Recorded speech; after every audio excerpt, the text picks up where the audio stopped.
En el episodio anterior de Panamá Segura exploramos diversos aspectos relacionados con la problemática delincuencial de nuestra sociedad. Sin embargo, quedaron temas fundamentales sin abordar que requieren nuestra atención urgente. Hoy nos adentramos en el complejo entramado de las políticas públicas, la prevención del delito, la actuación del Ministerio Público, la aplicación de una ley que en ocasiones pareciera ser extremadamente garantista hacia los delincuentes y el preocupante estado del sistema penitenciario. En la penumbra de la falta de resocialización, nos encontramos con pandilleros que se eliminan entre ellos o forjan alianzas que, al salir a la sociedad, tienen consecuencias trágicas para nuestra comunidad. Observamos cómo se hace evidente la ausencia de una política de reinserción social y un deficiente seguimiento del pobre esfuerzo que ha realizado o que realizan las cárceles en nuestro país. Además, se ha mencionado de manera tangencial la problemática de las armas de fuego. A pesar de las supuestas medidas de destrucción, cada vez más homicidios se vienen cometiendo con armas de fuego sin que se pueda determinar su origen. Y no podemos ignorar la simbiosis perniciosa entre el crimen organizado y algunos funcionarios públicos corruptos cuyas causas y efectos debemos analizar detenidamente. En este episodio nos acompañarán tres expertos en Derecho e Investigación Delincuencial, quienes nos brindarán su perspectiva y conocimientos sobre estos temas tan urgentes. A través de sus experiencias y análisis, buscamos arrojar luz sobre las complejas situaciones que venimos enfrentando como sociedad. Bienvenidos, mis distinguidos colegas.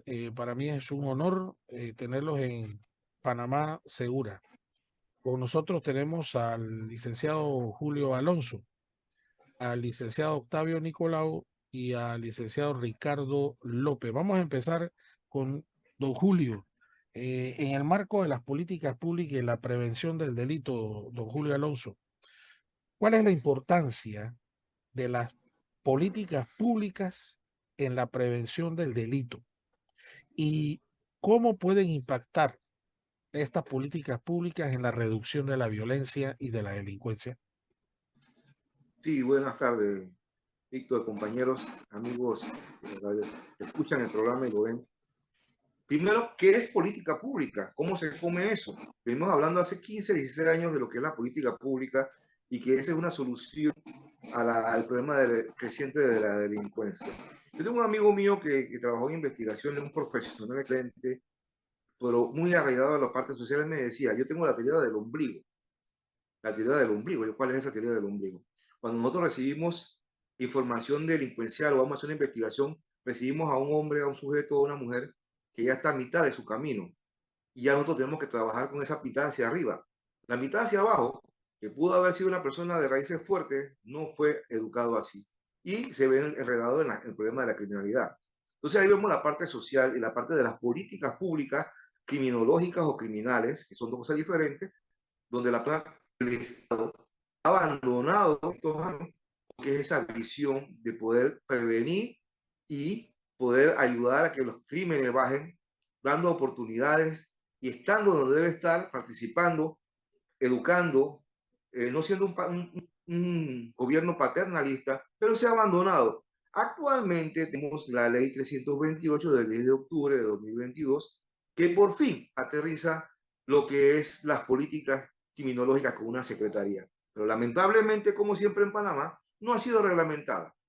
Ellos tienen un mundo por hacer en relación a la prevención y rehabilitación de estos jóvenes para que no caigan en las garras de la delincuencia. No solamente ellos como gobierno, mediante el Ministerio de Seguridad, donde está planteada esta oficina, sino también con todos los estamentos de gobierno, sea el Ministerio de Cultura, sea el Ministerio de Trabajo, sea el Ministerio de Salud, sea el Ministerio Laboral, o sea, todos estos grupos, ¿quién los une, quién los vincula para que esa política criminológica sea una realidad y no sea un paquín de 5 años? Que cuando termine este gobierno venga otra persona con un paquín diferente y abandone lo que se ha hecho, o le dé seguimiento, o vemos los resultados de esa política dirigida a la comunidad, al joven, para evitar que ese joven sea víctima de la delincuencia, dando oportunidades, dando la caña de pescar, no el pescado, para que esa persona te desarrolle, educándolo. Se ha perdido el amor en la familia, se ha perdido el respeto a Dios y a la ley. No importa ya las consecuencias que tú tengas al hacer un delito, impunidad, corrupción que se aumenta pues al joven ver que no hay certeza de una condena, una investigación seria, aunado a lo que es el problema que van a más adelante de lo que es el sistema penitenciario, que crea más delincuentes, no los rehabilita ni los reinserta, que la escuela, y todos sabemos, una escuela de crimen, no hay segregación, bueno, una serie de problemas en las políticas públicas relacionadas a la criminalidad tienen que tomarse como un problema de Estado y a largo plazo, porque no vamos a ver resultados en un año ni 2 años. Es educar al niño para no castigar al hombre. Esa es básicamente la política criminológica y los desafíos que tiene esa política criminológica o esas líneas de trabajo es que se mantengan en el tiempo y se midan los resultados. Se midan los resultados. ¿Cómo? Buscando acercarse a la comunidad, con los municipios, con las personas que saben hacer como hizo el Senafrón. El Senafrón, ¿cómo hizo en Darién? Se hizo amigo de los habitantes, lo veían como un problema, ellos lo veían como un enemigo, pero ¿qué pasó? Ellos entraron a las comunidades y aportaron y ayudaron y dieron que dieron una solución y la comunidad ahora lo está apoyando. Pero acá en la ciudad no hay ese vínculo de un policía comunitario, no existen las rondas, no existe ese policía que conoce a la familia, que conoce al delincuente, que conoce quién es. Cuando pase algo ya está ubicado. Eso se ha perdido en las rondas oficiales, comúnmente llamado el PON del día a día. Y adicional, hay que hacer campañas. Acuérdense que las campañas de los niños cuando se iban a acostar a dormir, la religión también da mucho, la que sea, los clubes cívicos, el deporte, pero el Estado no ha estado, y valga la redundancia, en el lugar que debe estar cuando debe estar. Esa es una problemática y una situación bastante delicada que hay que mirar a largo plazo. En ese sentido, eh, frente a lo que es el sistema de justicia y la resocialización, licenciado Nicolau, ¿cuál es la situación actual del sistema penitenciario en cuanto a la resocialización de los delincuentes y cuáles son los obstáculos para lograr una verdadera inserción social? Buenas tardes a todos. También es un honor dirigirme al presto público. Bien, en cuanto al tema, don Víctor, mi opinión muy particular es que nuestro sistema penitenciario está en un decadente declive. Nuestro país está adoleciendo de una política penitenciaria debidamente sustentada en los principios que deben regir los derechos que tienen o que deben tener cada uno de los privados de libertad. Pero usted me dirá, derechos de los privados de libertad. Sí, derecho a resocializarse. Ok, independientemente de que sean delincuentes o estén sancionados por X o Y delito, es evidente de que nuestras cárceles son el caldo de cultivo para reactivar y profesionalizar más aquellos hombres que se encuentran, aquellas personas que están privadas de libertad producto de una sentencia judicial en nuestro sistema. El Estado carece, y es lamentable, carece de políticas penitenciarias que incidan directamente en el desarrollo personal de cada individuo y de cada uno de aquellos que están siendo procesados o que tienen que pagar condenas producto de sus actos delictivos. Es un hecho público y notorio de que nuestras cárceles son un foco total y absoluto de corrupción, de actos. No sé si recordarán que hace poco en el diario La Prensa, tengo entendido que pude leerlo, una funcionaria del sistema penitenciario fue detenida, aún estando condenada ya por 64 meses de prisión. Ella andaba alegre y campante por la calle, encargada de vender medidas cautelares, dar libertades, etcétera, etcétera. O sea, si nos ponemos a focalizar las cosas, estimados colegas, tenemos que entender de que el crimen organizado y la corrupción carcomen profundamente nuestro sistema de justicia y nuestro sistema penitenciario. no existen, en mi opinión, políticas que se adentren directamente a buscar la resocialización de estos individuos. Simple y llanamente son el foco de obtención de ganancias, de lucros y de ventas clandestinas, porque eso es lo que es la cárcel. Nosotros como abogados tuvimos la experiencia de poder asistir a un ciudadano en la cárcel La Joya, buscándole la alternativa. Era un señor de 64 años de edad, más o menos. Este señor había sido detenido por tráfico internacional de drogas, que había sido detenido en aguas internacionales.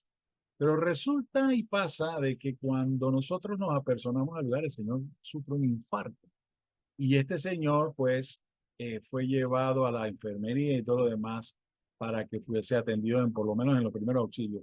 Pero da la casualidad que la hermana o la esposa del detenido tenía los medicamentos para poder dárselos.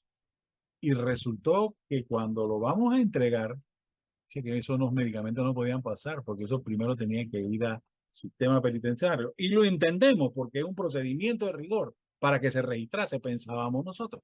Pero resultó que nos pidieron dinero a cambio para poder que ese señor recibiera esos medicamentos. Dios mío, ni por humanidad, ni por humanidad. Entonces, si usted me pregunta a mí, don Víctor, si nuestras cárceles tienen algún nivel de resocialización y que crean productividad en esos hombres y le siembran en el sentido de querer cambiar esa metodología criminal y entrar a ser ciudadanos que por lo menos la sociedad le permita, le dé una oportunidad más de entrar y de poder superar esos actos que cometieron en el pasado. Absolutamente, absolutamente. Esa es mi opinión muy particular.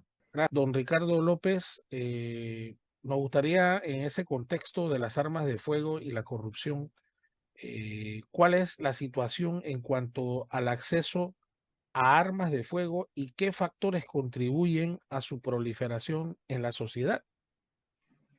Bueno, en primer lugar, agradecerles la oportunidad para volver a intervenir en este programa.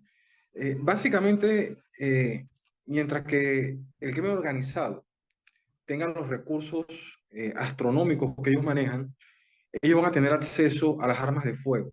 El arma de fuego para el crimen organizado, para el delincuente, es una herramienta de trabajo. Y en la medida en que yo tenga mejores armas de fuego, con mayor potencia, en esa misma medida yo me puedo imponer sobre otros grupos delincuenciales por tener un mayor poder de fuego. Básicamente, las armas de fuego están ingresando al país. En algunos casos, es una de las tesis que se manejan a nivel de inteligencia, cuando los cargamentos de drogas son recogidos por los carteles mexicanos, ellos suelen dejar armas para la protección de esos carteles. Por lo regular, quienes custodian esos cargamentos son miembros de pandillas, que dentro de los servicios delictivos que ellos ofrecen está la custodia, almacenamiento y protección de los cargamentos de droga frente a otros competidores locales que hacen los denominados tumbes de droga. Ese es un mecanismo. El otro mecanismo es que en el país, a través de distintas vías, como pueden ser los servicios de courier, que ya han sido investigados, en el sentido de que a través de ellos se han introducido piezas de armas, sobre todo del modelo GLOT, para ser ensambladas en el país y posteriormente ser vendidas a los grupos delictivos. También tenemos el caso, pero yo diría que en un porcentaje bastante mínimo, cuando los particulares dejan el arma de fuego en el vehículo, se abre el vehículo, se sustrae el arma de fuego y esa arma ingresa al circuito de la ilegalidad, terminando en manos de actores criminales para efectuar robos, sicariatos, etcétera, ¿no? Muchas veces la persona que abre el vehículo, él suele vender esa arma mucho más adelante a un delincuente o a grupos delincuenciales. Y el otro caso también que se está dando es que muchas armas, a raíz de que los grupos insurreccionales en Colombia dejaron las armas, o por lo menos una facción de estos grupos delincuenciales dejaron las armas, algunas de estas armas están introduciéndose al país, sobre todo los fusiles de asalto AK-47, ¿no? Ya en Centroamérica es muy difícil encontrar fusiles de la época de la guerra civil que se vio en Centroamérica, porque bueno, estos buzones de armas que dejaron las guerrillas, ya que no todas las armas fueron entregadas, perdón, en los procesos de pacificación de Guatemala y El Salvador, sino que estas armas quedaron en buzones preveyendo que en algún momento los acuerdos de paz fracasaran y nuevamente se tuviera que retomar la lucha armada por parte de estos grupos guerrilleros. Los acuerdos de paz, en la medida que fueron avanzando, los custodios de estos buzones de armas que estaban en manos de las guerrillas que se mencionaron y que se habían desmovilizado, procedieron a ingresar estas armas a los circuitos de la ilegalidad porque procedieron a venderlas a los grupos delincuenciales. En el caso de El Salvador, a las maras. En el caso de Guatemala, muchas de estas armas terminaron en manos de los carteles que estaban iniciándose en ese momento y cobrando un mayor auge dentro de la escala criminal centroamericana. Y entonces ya es muy difícil que por lo menos se pueda conseguir armas de esta época, ¿no? Lo que yo más he visto, lo que más he observado cuando se hacen decomisos de armas en manos delincuenciales son básicamente pistolas Glock. Estamos viendo también algunos fusiles AK-47, pero con la particularidad de que no fueron los fusiles que se vieron en Centroamérica en las décadas de básicamente los fusiles AK-47 empezaron a llegar a Centroamérica ya a finales de la década de los 80. 80 y principios de los 90. Por lo menos una anécdota es que cuando se dio la ofensiva del Frente Farabundo Martí en 1989, lo que se llamó la ofensiva final, tenía otro nombre clave que ahora mismo no recuerdo, ya la mayoría de los guerrilleros del Frente Farabundo Martí estaban armados con fusiles AK-47. Cuando se da esa ofensiva en San Salvador, ¿no? Que inclusive logró sitiar la casa del presidente de la República y logró copar las principales avenidas de San Salvador. La ofensiva se llamó Hasta el Tope, haciendo recorderis. En esa ofensiva ya se había dado una ruptura entre las armas que llegaban a Centroamérica. Había una especie de pacto implícito. Por ejemplo, y había ciertos límites que las potencias no podían traspasar.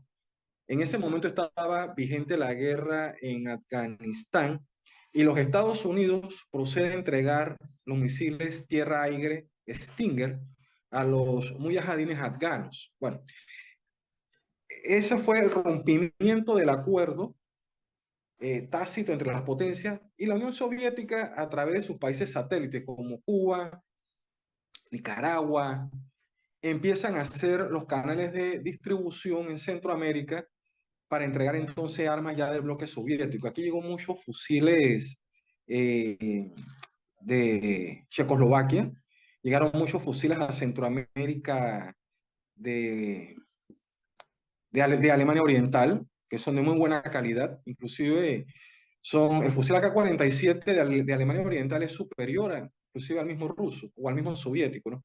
Entonces ya dentro de ese escenario empiezan a llegar las armas soviéticas o de diseño soviético. Se empiezan a ver muchas pistolas Tokarev, que son rusas, muchas pistolas Makarov, y eso era lo que se observaba una vez culminado los procesos de pacificación. Fueron las armas que empezaron a verse en El Salvador y Guatemala en manos de los grupos delictivos. Siempre que un proceso de paz concluye con un desarme de cualquier grupo beligerante, las armas por lo regular pasan a los mercados de la ilegalidad. Por más esfuerzo que hagan las Naciones Unidas en la destrucción, por más esfuerzo que hagan los gobiernos de esos países para evitar que esas armas ingresen a los mercados ilegales. Y no solamente terminan en esos mercados de esos países, sino que también son exportadas a otros países, ¿no? Aquí durante esa época se llegaron a ver muchos fusiles AK-47 en manos delictivas. ¿Cuál es la característica hoy en día? Se siguen viendo fusiles AK-47 en bastante mal estado, o sea, oxidados, sin ningún cuidado, que pueden ser producto de lo que estaban aquí en manos de la Fuerza de Defensa, que han quedado todavía circulando, o que pueden ser fusiles que bajaron de Centroamérica. Pero estamos viendo muchos fusiles AR-15 o la versión del M16 o M4, tanto en versiones semiautomáticas, que sería la AR-15, que es lo que se vende a los civiles y que está contemplado en la ley. Inclusive nuestra ley de armas y explosivos se permite este tipo de arma siempre y cuando su selector de tiro sea semiautomático. Entonces estamos viendo ambos modelos, tanto en semiautomático como automáticos, que se han hecho en los últimos decomisos, ¿no? Claro. Y esas son armas que están ingresando por los mercados, ya sea por el tema marítimo, ya sea por el tema de... Yo tengo una gran sospecha cuando los autos ingresan al país que son comprados en el extranjero, están siendo revisados adecuadamente. Sí. Y si dentro de ellos no hay doble fondos, pienso que ese es un tema que las autoridades deben de enfocarse. Y básicamente, eso serían hoy en día lo que estamos viendo en el mercado. Hoy en día se está viendo pocos revólveres en manos delictivas. Lo que más se ve son armas semiautomáticos. Y lo que el delincuente más está buscando son las pistolas del tipo Glock. Sí, claro. Que, por ejemplo, en 1982, cuando se fabrica el primer modelo en masa, ya esa licencia venció. Entonces, hoy en día es muy común en el mercado encontrar diferentes compañías, ya sea que hacen piezas para ser ensambladas, o ya sea que están sacando modelos o clones de estas pistolas Sí, que se pueden vender en Estados Unidos en $300. Aquí una pistola en el mercado negro puede estar en alrededor de entre los $1,000 a $2,000, ¿no? Y sí, lo mejor del cuento es que los grupos delincuenciales tienen para pagar eso y claro. más. A don Julio Alonso, ¿cuáles son los principales desafíos que enfrenta la implementación efectiva de políticas públicas de prevención del delito en nuestro contexto actual o no las hay? ¿Cuáles son los principales desafíos o es que no tenemos esa política pública? Desafío tenemos bastante y escuché muy atentamente la participación del compañero Ricardo y por lo menos tenemos la ventaja de que la Oficina de Políticas Criminológicas, que está ahora mismo bajo el poder del Ministerio de Seguridad, que debe agrupar a todas estas entidades que dije, el Ministerio de Trabajo, el Ministerio de Salud, el Laboral, de Cultura, ubicar el Estado que entre a esos lugares donde no ha estado y dé la oportunidad de que esos jóvenes puedan absorber esas facilidades, no ha existido porque no ha habido una línea o voluntad política. No ha existido. O cambian de librito, o es pura palabra muerta. Por lo menos hace poco, el 16 de junio, ellos hicieron una actividad en el TPT de San Miguelito, donde llevaron al Ministerio de Salud, llevaron a la policía, y les hablaron a los jóvenes sobre los problemas de la delincuencia. Y ese trabajo hay que hacerlo constantemente. Pero ¿qué pasa? Que la corrupción, que es un problema que actualmente tenemos y que han transitado varios países como México y Colombia, que es la convergencia criminal entre los delincuentes y el político para poder tener el poder y el control, es un problema actualmente. Es un problema la narcopolítica, la coalición entre estos dos grupos para poder tener seguridad y poder, es una meta que hay que eliminar. Mira, por ejemplo, el caso de la muerte del compañero que usted decía en la cárcel, de su teniente, en un intercambio de disparos, dentro de un área de seguridad, supuestamente no deben haber armas, y el joven murió, un joven oficial, muy doloroso. Y a la semana siguiente, agarraron a unos funcionarios entrando armas nuevamente. ¿Por qué? Porque hay una estructura criminal maligna que se ha establecido. ¿Cuánto cuesta entrar un celular hoy? A 5.000 dólares. Y vas a encontrar a una persona que lo pasa, vas a encontrar un funcionario, un abogado, una trabajadora social que se presta para eso. Pero eso se puede eliminar. Veamos otro ejemplo. Y sin comparar peyorativamente con El Salvador, que puede que sea mentira, puede que sea verdad lo que están vendiendo, pero tiene un centro penitenciario donde no debe entrar nada, ni comida ni ropa. Entran un solo uniforme, límite de todo. Acá entran arroz con pollo, entran el radio, entran la lavadora, entran la peinadora, entran el revólver, entra la pistola, entra el celular, entra el plasma. Y eso lo vemos. Hoy hacen un allanamiento en el centro penitenciario y vamos a ver cómo la corrupción ha coludido y esto está de nuevamente con armas y planchas y todo lo demás.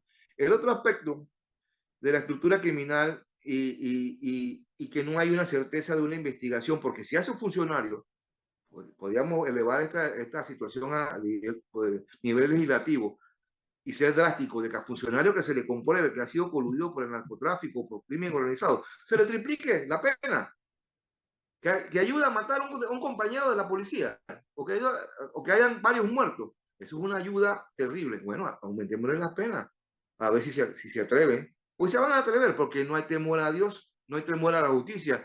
Vamos a hablar con el juez, vamos a hablar con el fiscal, vamos a negociar, porque ya eso se conoce a voz populi. Si los grandes lo hacen, los bajitos también.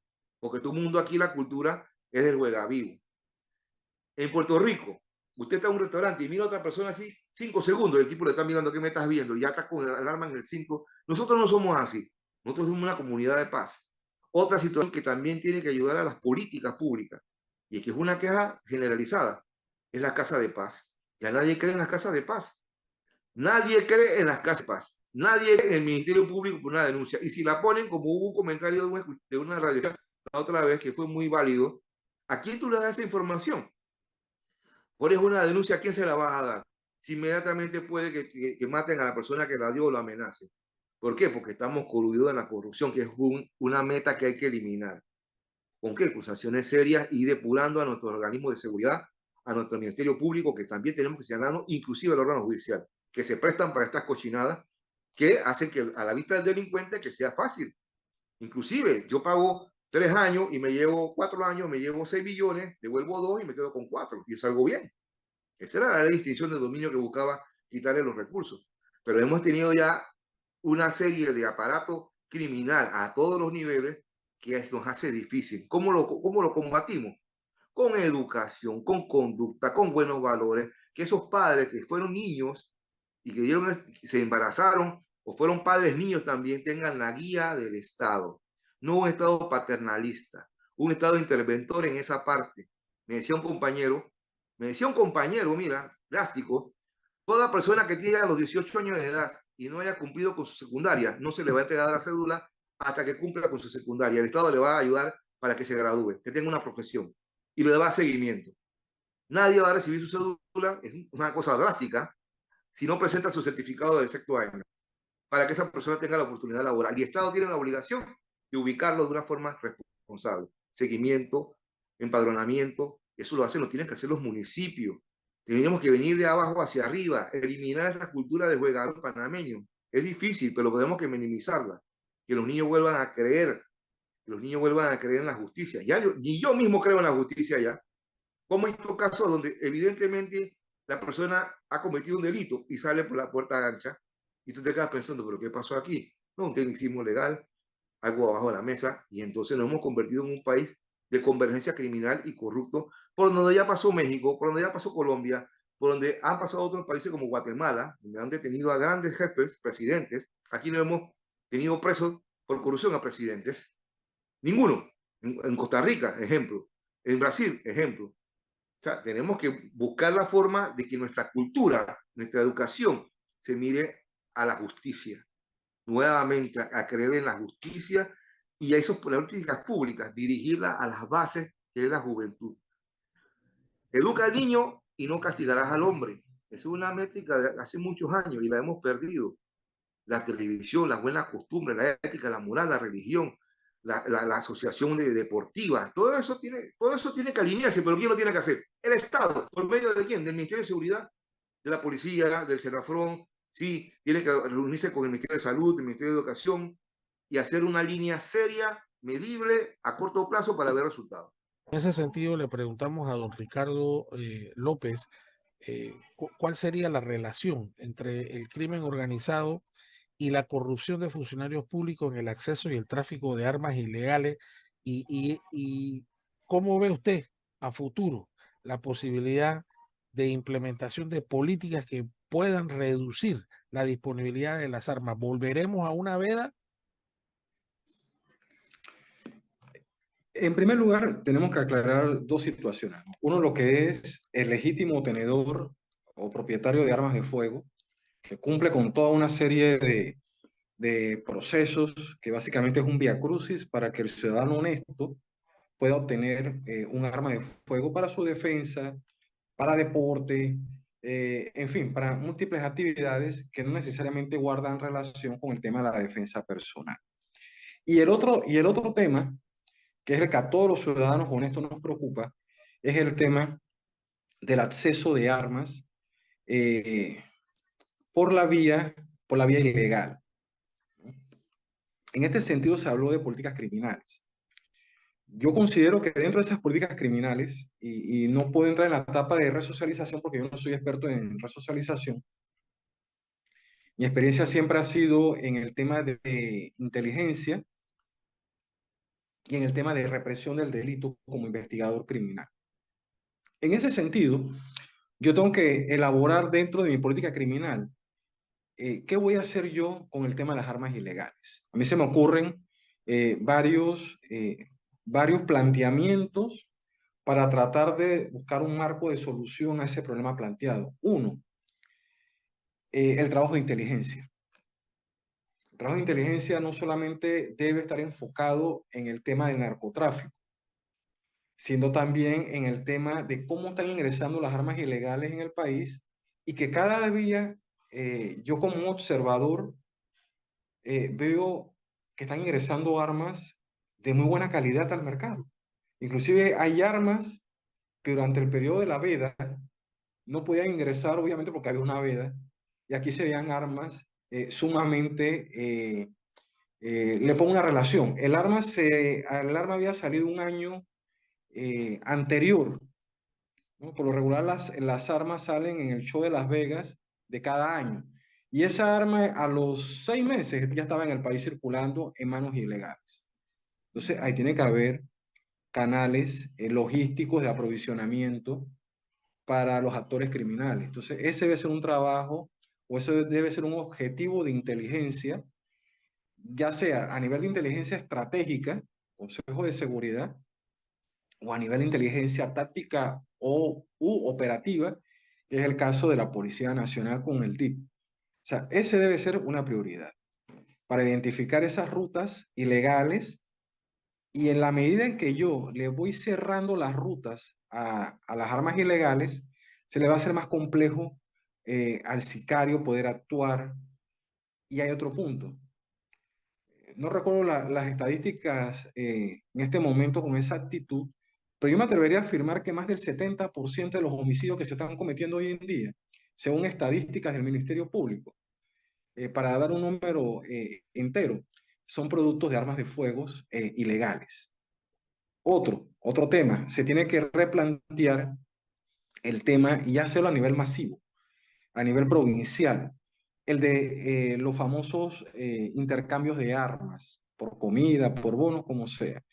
Porque también eso me permite, independientemente de que en esos eventos, lo que el delincuente entrega muchas veces son armas viejas o armas antiguas, estoy sacando también un acceso a esas armas que en la medida en que otras medidas me den resultado, como identificar los canales ilegales, entonces el delincuente va a recurrir entonces a armas antiguas, va a buscar cómo tener un medio de defensa frente a otros actores criminales o frente a la policía.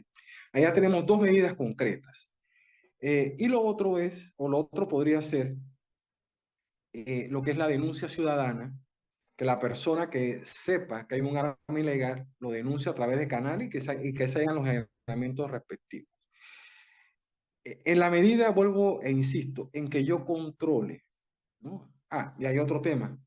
Hay que hacerles auditorías transparentes, no solamente por los inspectores de los distintos estamentos de seguridad, sino inclusive una auditoría abierta en que pueda participar, por ejemplo, los propietarios de armería, que pueda participar en la Asociación de Usuarios de Armas de Fuego, hay un club de cacería, bueno, que esos usuarios, perdón, que esas personas también puedan ser integradas a esas auditorías que se le hace a la fuerza pública y que deben ser constantes para determinar si las armas, uno, están siendo bien almacenadas, para garantizar que las mismas, si en algún momento tienen que ser utilizadas, ya sea para seguridad pública o para la defensa nacional, estén en el adecuado estado de uso. Que las que han sido retiradas de servicio están bien guardadas. Yo no soy partidario de que armas que compró el Estado sean destruidas, porque yo tengo una visión geopolítica en el cual mañana pasado esa arma la puedo necesitar para mi defensa nacional. Entonces, en la medida en que yo tenga una reserva estratégica, en ese mismo sentido yo le puedo dar continuidad a lo que dice el artículo de la Constitución de que todos los panameños estamos obligados a defender la soberanía nacional. Entonces el Estado también tiene que pensar en eso y que cada día el mundo se vuelve más inestable. Y quien hoy es tu amigo, mañana puede ser tu enemigo, por una sencilla razón. Los países no tienen amigos, los países tienen intereses. Entonces, en función de eso, nosotros tenemos que prepararnos con luces largas. Pero vuelvo nuevamente al tema. Auditorías a la fuerza pública, de que esas armas están bien guardadas, de que esas armas hay controles de accesos seguros y que las armas que han salido de servicio igualmente están bien resguardadas y que no han caído en los circuitos de la criminalidad. Cuando yo estuve trabajando en la unidad de inteligencia, que yo fui uno de los organizadores de esa unidad del Ministerio Público, la unidad de análisis delictivo, nosotros monitoreábamos mucho lo que eran fuentes abiertas, que básicamente en el trabajo de inteligencia, el 80% de la información que uno necesita para hacer inteligencia proviene de fuentes abiertas. El otro 20% son fuentes cerradas, organismos de inteligencia amigos, etc. Y en fuentes abiertas, a mí siempre me llamó la atención algo, que las pistolas Browning habían salido ya de uso como arma de reglamento de la oficialidad en los distintos estamentos de la fuerza pública, porque fueron reemplazadas 2010 o 11 por las pistolas Glock. Esas pistolas pasaron a ser almacenadas. Y me llamó la atención que en Colón esas pistolas con mucha frecuencia se estaban viendo en los decomisos de armas, pistolas Browning. Yo llegué a contabilizar como unas 20 aproximadamente dentro del trabajo de observación de fuentes abiertas y se hacían los reportes necesarios. Al cabo, y se mandaron también las informaciones a los distintos estamentos de seguridad, a sus sesiones de inteligencia. En lo particular, yo jamás recibí respuesta de esos organismos de inteligencia que estamos investigando esto, nada por el estilo. Si mal no recuerdo, al cabo de 4 o 5 meses, estalló un escándalo en el SPI, que se habían perdido pistolas Browning. Yo no puedo asegurar que las pistolas que yo identifiqué en Colón en manos de pandillas, que la Policía Nacional las había decomisado, eran las mismas que las que se habían extraído del SPI, porque nunca tuve el tema del examen del número serial. Entonces, pero me da mucha curiosidad que esta pistola sea la misma que se perdieron en el SPI, ¿no? Y en materia de inteligencia criminal, inteligencia estratégica, inteligencia militar, nosotros no creemos en la coincidencia, ¿no? Así que sí pienso que tiene que haber un mejor control sobre los arsenales nacionales, inclusive, ¿por qué no pensar en la idea de crear como lo acabo de mencionar anteriormente, un arsenal nacional, para que todas las armas que estén en buen estado puedan ser depositadas ahí, tanto las que se decomisan como las que son de la fuerza pública que ya no están siendo usadas. ¿Con qué objetivo? De tener una reserva estratégica en el evento, y eso es mirando con luces largas, ¿no? Una reserva estratégica en el evento que el país se enfrente una amenaza seria a su seguridad nacional, ¿no? Como han hecho otros países, ¿no? Eso yo no estoy inventando nada nuevo, ni estoy descubriendo esto, nada nuevo. Entonces, porque muchas veces nuestra mirada como Estado es cortoplacista. Entonces, y lo primero que pasa en un conflicto bélico, y es lo que yo siempre he observado cuando me ha tocado monitorear por trabajos de inteligencia conflictos exteriores, es que automáticamente se declara un embargo de armas, haciéndole mucho más difícil al país adquirir capacidades o medios de defensa para defender su seguridad nacional y su integridad nacional. Entonces, en función de eso es que yo dejo eso ahí sobre el tapete, ¿no? Pero te reitero, ya para resumir, se requieren mayores controles sobre las armas que están ingresando al país de manera ilegal, tema de inteligencia. Se requiere un mayor control sobre los arsenales nacionales. Ya en prensa escrita hay cualquier cantidad de comentarios de que muchas de estas armas se pierden, terminan en manos delincuenciales. Y lo otro, ya con relación a tu pregunta, yo espero que no haya otra veda, porque la veda lo que hace es que promueve el mercado negro. Entonces muchas veces el ciudadano honesto, ante el temor de una ola delictiva, muchas veces recurre al mercado negro, cayendo ese ciudadano en una conducta ilegal que igualmente es sancionada por el Código Penal por la tenencia de armas no registradas o armas ilegales. Entonces, pienso que la ciudadanía está preparada, y ese es un tema muy personal, de que quiere comprar un arma para su protección personal. Yo lo que siempre señalo, también otro de mis facetas profesionales como instructor de tiro, es que la persona se capacite. Pero yo veo muy pocos incidentes de armas ilegales involucradas en homicidios, involucradas en femicidios. De hecho, los femicidios se están dando con arma blanca. El esposo llega a la casa o el concubino llega a la casa, agarra el cuchillo y mata a la mujer, o lo que es la asfixia mecánica. El hombre, utilizando su fuerza natural, asfixia a su víctima. Pero muy pocos casos de armas de fuego legalmente registradas. Es más, no recuerdo en el último año, yo monitoreo constantemente los medios de comunicación, que se hayan registrado casos de armas legales involucrados en casos de femicidio. Entonces, ni tampoco, porque sería ilógico que yo tenga un arma registrada legalmente, que tiene una prueba de balística asociada a una persona, yo la utilice para cometer un hecho delictivo, ya sea un homicidio, ya sea un asalto. Eso no lo he visto. Vieron funcionarios irresponsables y gracias a Dios que ya el DIAS tiene otra óptica y otra filosofía mucho más profesional, pero eran funcionarios irresponsables que señalaban que las armas legales eran las culpables de la ola delictiva y del aumento de los homicidios, cuando eso no aguanta o no soporta un análisis estadístico serio. Y en la práctica se ha comprobado, inclusive el mismo promotor de esa veda, que fue el señor ministro, en ese momento, José, ¿se me dio con el nombre de Alvarado? Ministro José. Ajá, el ministro José Mulino, haciendo ya recorderis, en una última declaración, él lo señaló claramente, que las armas ilegales no eran el problema de la ilegalidad.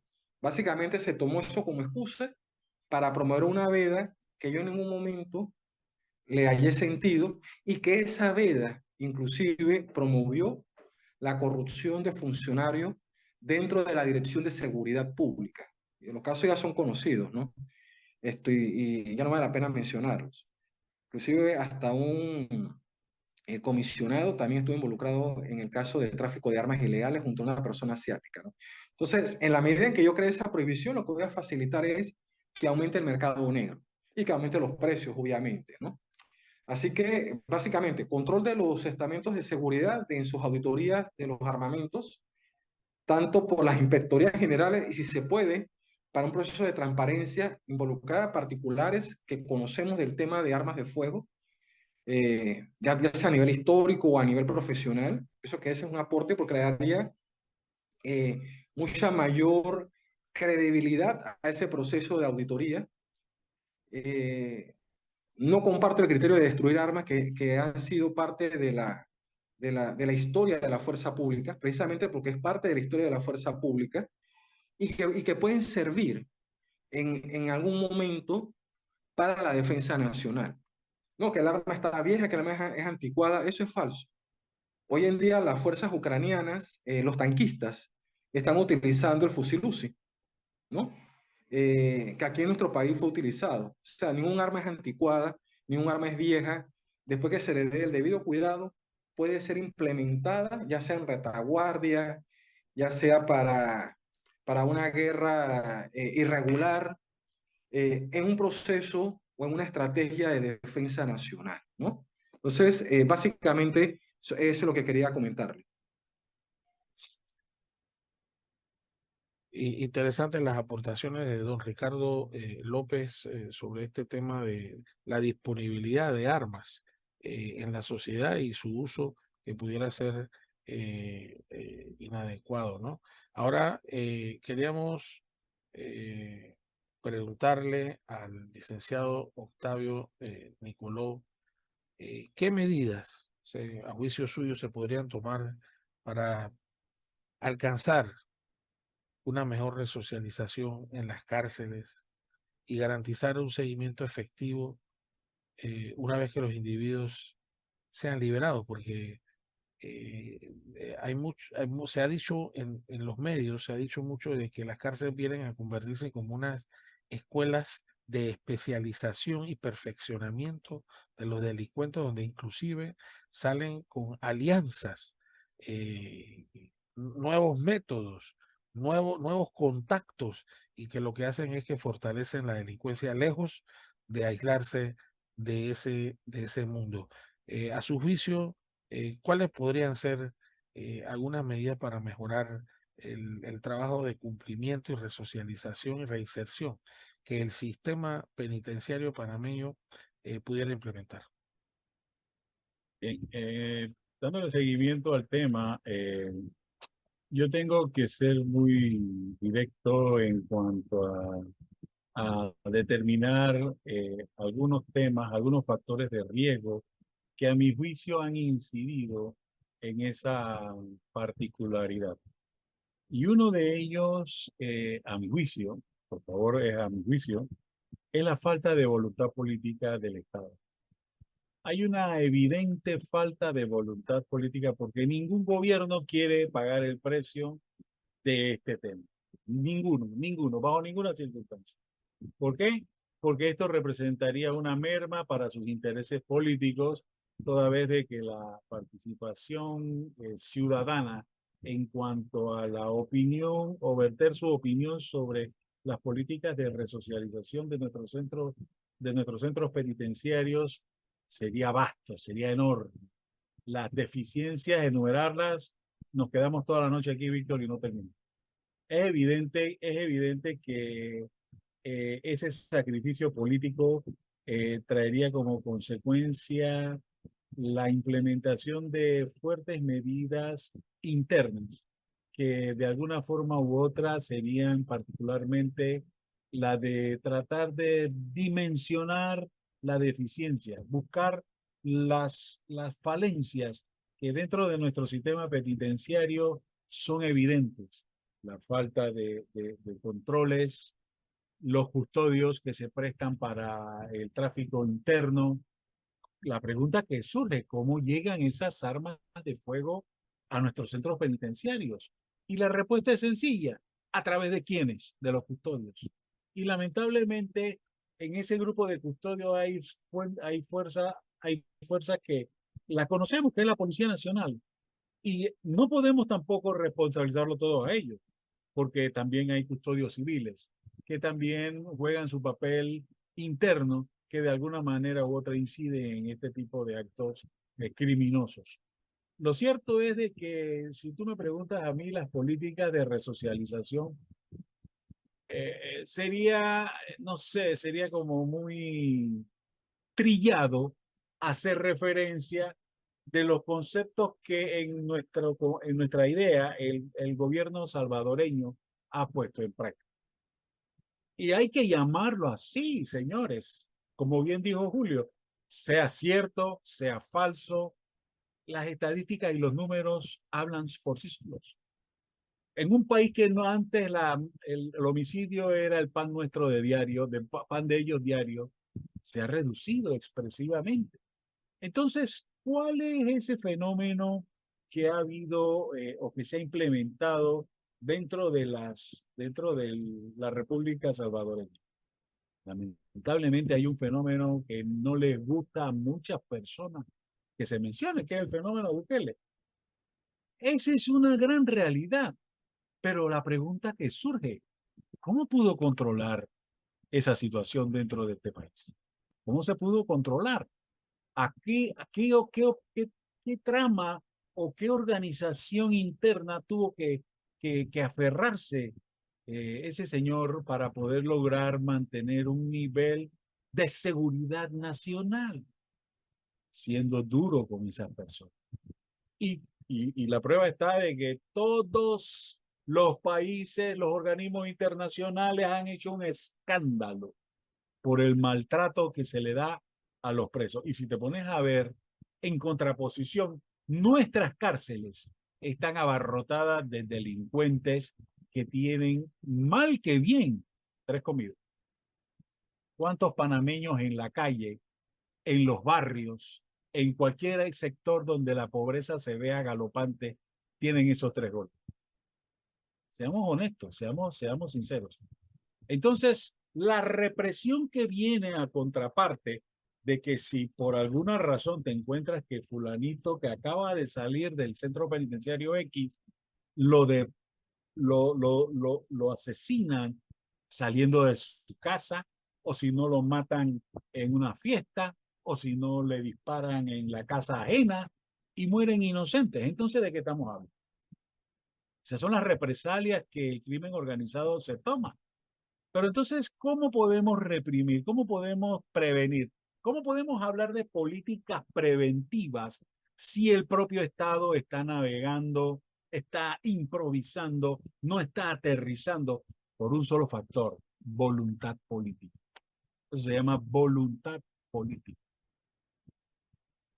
Es independientemente del concepto de cuáles puedan ser, a mi juicio, las características que se puedan implementar. Seamos realistas, seamos realistas. Mientras el Estado panameño no implemente una voluntad directa y preventiva con los entes de seguridad, señores, vamos a seguir divagando, vamos a seguir hablando, trayendo opiniones. Al final del camino, la situación persiste y se incrementa. Entonces, seamos realistas, tratemos de buscar medidas que de alguna forma puedan traer algún tipo de solución. Pero, señores, si nosotros sugerimos, si podemos expresar nuestras opiniones, ¿por qué el Estado no toma en consideración esas opiniones? Nosotros hemos salido de organismos de investigación criminal. Muchos de nosotros hemos contado con experiencia enfrentando el crimen organizado. ¿Dónde está ese elemento de utilizar esa capacidad y ese entrenamiento que, por mínimo que fuera, se utilizó en los entes de investigación en su momento? ¿Y cuántos de nosotros tuvimos que enfrentar a esas organizaciones criminales, tal vez no con la dimensión que se encuentran ellas ahora, pero sí las atacamos de adentro y las tratamos y las buscamos y resolvimos casos que parecían que nunca se iban a resolver. Y aquí es donde yo quiero ser un poquito más directo, y es el hecho de que necesitamos un ente investigativo científico, un ente de investigación que se caracterice por estar aislado, separado de los entes de seguridad pública y separado de los organismos supuestos. Yo quiero preguntarles a ustedes, con la experiencia que ustedes manejan, díganme, por favor, si es que yo estoy equivocado, ¿cuándo el Ministerio Público ha investigado un hecho? ¿Cuándo el Ministerio Público usted lo ha visto en el barrio, en un homicidio, haciendo entrevistas, buscando información? Ese trabajo era de los investigadores. Ese trabajo lo hacían los investigadores judiciales. El Ministerio Público no lo hace. Sin embargo, usted observa que, bueno, con la implementación de este sistema, nuevo sistema penal acusatorio, la situación se ha convertido en una acción garantista.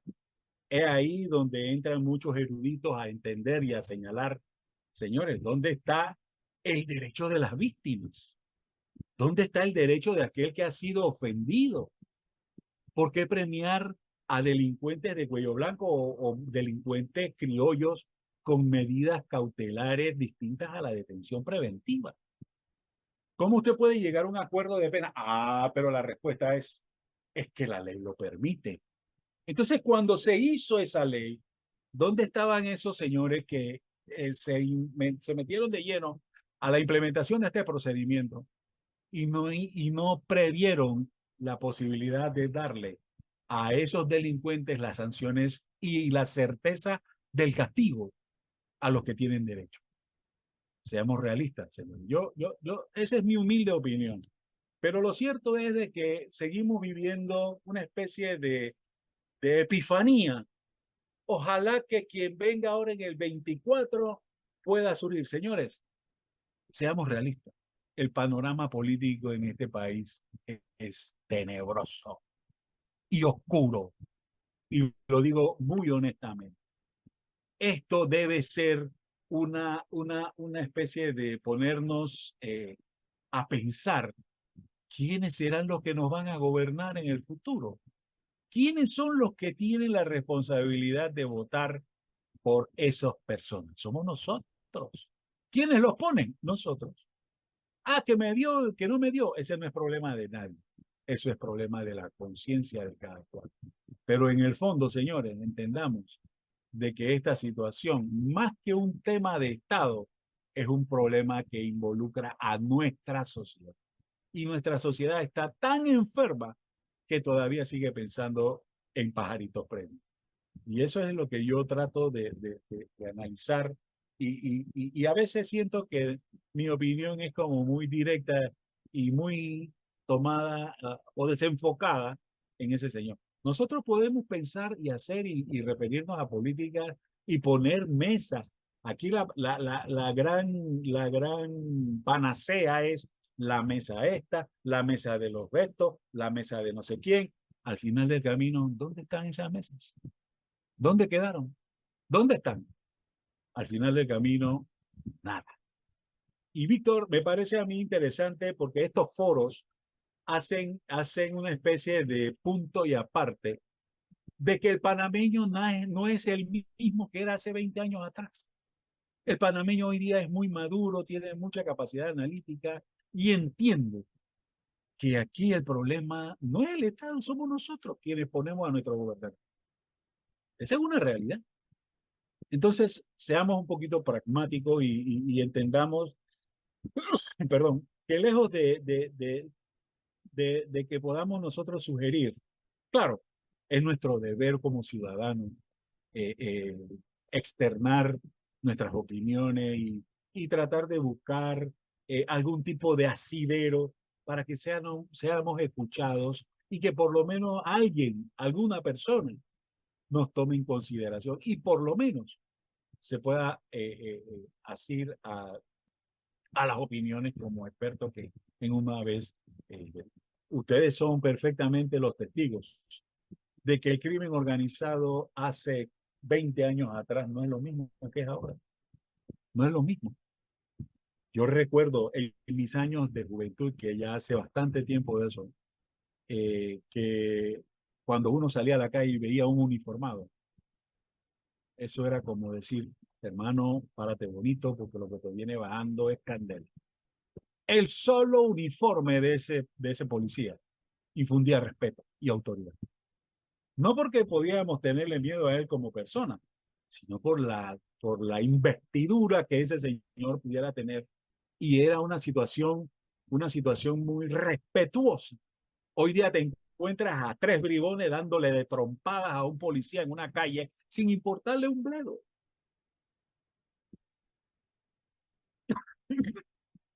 Le refiero un tema. Nosotros tuvimos en nuestro desarrollo como investigador judicial en aquel entonces el homicidio de un compañero nuestro de trabajo. Yo no sé si te acordarás, Julio, de este muchacho Herrera, Rubén Herrera. Rubén Herrera, para ganarse unos reales más, conducía taxi. Y desafortunadamente recoge a una pareja de homosexuales y lo abordan y lo llevan al Martillo y se van para el corredor de los pobres para conectarse no sé con qué lado allá. Allá los tipos lo asaltan y se percatan de que él era miembro de la Policía Técnica Judicial. ¿Saben qué hicieron? Le metieron un tiro en la cabeza al muchacho y lo tiraron del puente del corredor de los pobres al río. Qué triste fue eso para nosotros. Pero ¿sabe qué hicimos? Nosotros removimos cielo y tierra y encontramos a los sujetos y los pusimos a disposición de la justicia y les metieron 20 años a cada uno. Pero el trabajo de investigación no lo hace cualquiera. Usted como investigador, usted tiene que sacar candela de la nieve, mi hermano. Meterse en esos lugares, empadronar, buscar información, realizar trabajo de empadronamiento. Y ahí es donde yo llamo a la reflexión. ¿Cuándo el Ministerio Público ha sido investigador en el área de delitos? Él es el perseguidor. Por ley, el Ministerio Público es el precursor de la persecución de los delitos. Pero ¿quién investiga? El organismo encargado de la investigación. En este caso es la Dirección de Investigación Judicial, que dicho sea de paso, en mi humilde opinión, no está haciendo nada. No está haciendo nada. Y ese fue el peor error que el finado Delgado Diamante hizo en este mundo antes de irse.